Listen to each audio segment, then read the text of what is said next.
Magandang araw mga kaibigan. Bigyan natin ngayon ng reaction opinion itong article sa Daily Tribune.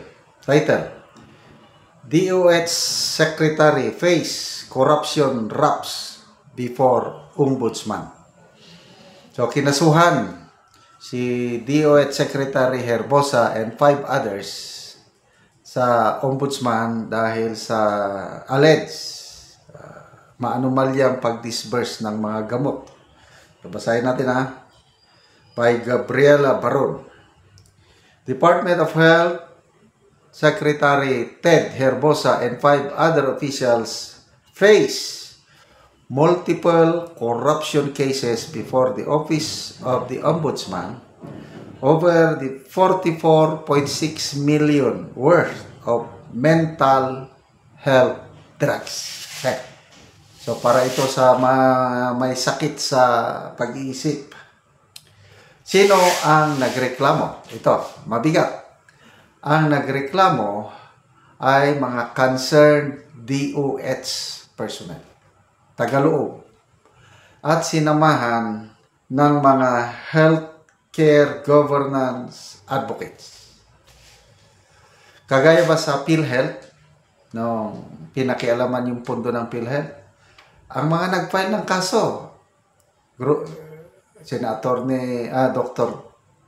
Tony Liacson, basta din Senator Kiko Pangilinan, and then other groups, nagkaisa, different sectors of society, nag-file. Bakit pinakialaman nyo ang pera ng PhilHealth? So ito naman, 44.6 million worth of mental health medicines, masama ang pag-manage, kaya nagsampa sila ng kaso. Ulitin ko tagaloob mismo ng DOH ang nagsampa. Okay, ang mga sinampahan, maliban pa kay DOH Secretary Ted Herbosa, ay ito si Officer in Charge and Director for Supply Chain Management, Engineer Dave Masyado. Yan, and then si Medical Officer for Dr. Carmela Granada. Pangatlo, Timothy Gemma Rabi. Si Tasnim Amping. Si Erwin Odpuga at saka Ramon Giang. Yan po ang mga kasamang nasampa ng kaso. Okay, ang kaso ito. Questionable and disproportionate allocation of government-procured psychiatric medications to a private civic organization, Rotary Club of Quezon City.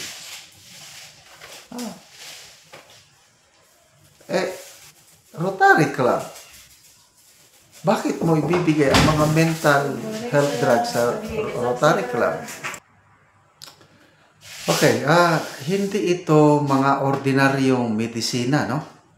Kung okay lang paracetamol, mga pain reliever, para sa mga sakit sa LBM, yung nabibili mo over the counter, pwede mong i-donate siguro, Rotary Club. Kailangan ito, mental health medicines. Kailangan mo ng prescription ito.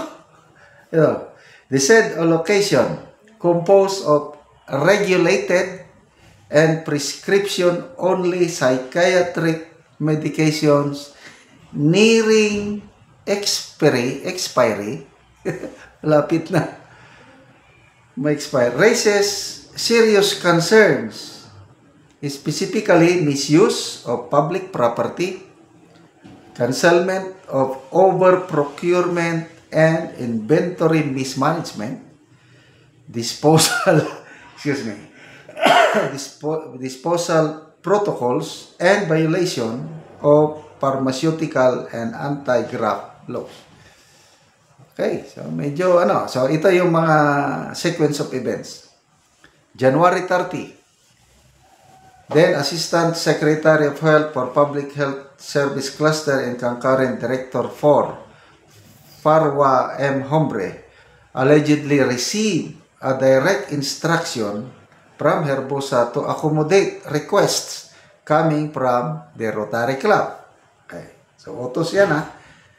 Hombre gave a certain John Aaron Ray Manapsal, MD, as the contract person for Rotary. February 11, Undersecretary of Health Achilles Gerald Bravo also reportedly issued Department Order number so-and-so allocating a sub-allotment of 1,527,686 pesos to the National Center for Mental Health for the procurement and delivery of essential mental health drugs. However, upon ocular inspection, it was discovered that the NCMH was not requesting any funding. The site visit also revealed that the mental health commodities in large volumes are about to expire. Okay. Further, on 4 April, Herbosa allegedly requested psychiatric drugs for a medical mission purportedly to be conducted on 17 June. No location of the medical mission was, however, disclosed in the said letter request. Ano ba yan? Saan ka magmi-medical mission? Wala namang nakalagay na lugar. Okay, sabi dito, it is public knowledge that the Rotary Club is neither a center for health development nor a hospital. It does not have the license to dispense psychiatric medication, the letter read. On May 14, reportedly acting under the instruction of Herbosa, Masyado instructed the Disease Prevention and Control Bureau, Mental Health Program Division to allocate psychiatric drugs in favor of Rotary Club. Okay, ang DOH spokesperson ayaw magsalita. Hintayin daw nila ang official complaint galing sa ombudsman. Bakit kaya? Kung wala silang itinatago, di ba, pwede mo nang sagutin. Hindi yan totoo. Baseless accusation yan. Eh ngayon, ayaw magsalita.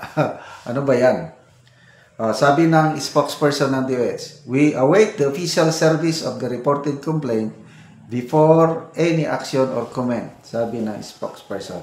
So, ang kasong kinakaharap ni DOH Secretary, yung grave misconduct, conduct prejudicial to the best interest of the service, and violations of anti-graft law, among others. Anyway, yan na talaga ang legacy ng administrasyong ito, kaliwat kanan ang corruption, lalo na sa mga flood control projects. So ito, mental ko naman. Okay, salamat mga kaibigan sa inyong pagsubaybay sa ating channel. Nakakatulong kayo ng malaki sa tribong Talandig ng Bukidnon. Sweldo natin sa channel na ito is inilalaan natin pagtulong sa tribo. Namimigay tayo ng livelihood assistance, nagpapatanim ng saging lakatan at Arabica coffee. Kung may itinanim, may aanihin. Kaya panoorin nyo ang video na ito. Nako sa saging lakatan ni Manoy Boy, og muna ni ang una niyang tanom, og mga maayog yun, og dagko na pod. Mayang buntag ya Manoy! Mayang buntag pod! Oo. Gabuno ko! Gabuno ka Manoy! Oo. O gawas nga hinlo, padayon pod silang Manoy ani sa pag-abuno. Og salamat sa nagsuporta sa pagpananom, og sa paabuno. Ug karon maupod ni ang ikaduha ni Manoy nga iyang tanom nga saging lakatan. O gawas nga hinlo, mga tambok pagyod ug mga dagko ng iyang saging.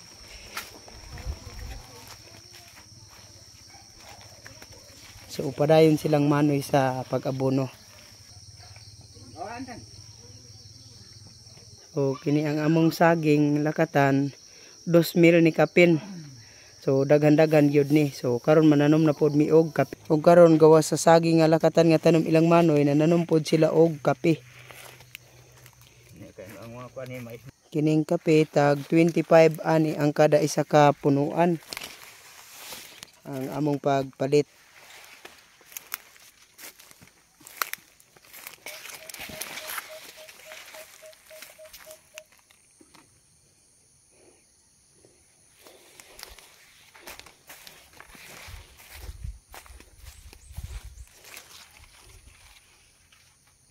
salamatan ko lang Ginoo.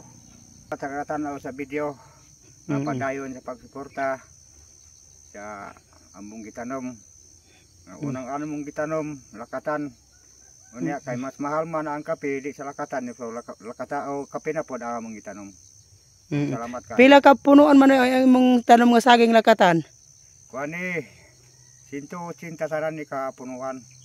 Ay. Ang akong itanom nga kape paabot na ako ni sa 700. Oo. So salamat kay Manoy. Oh, salamat po.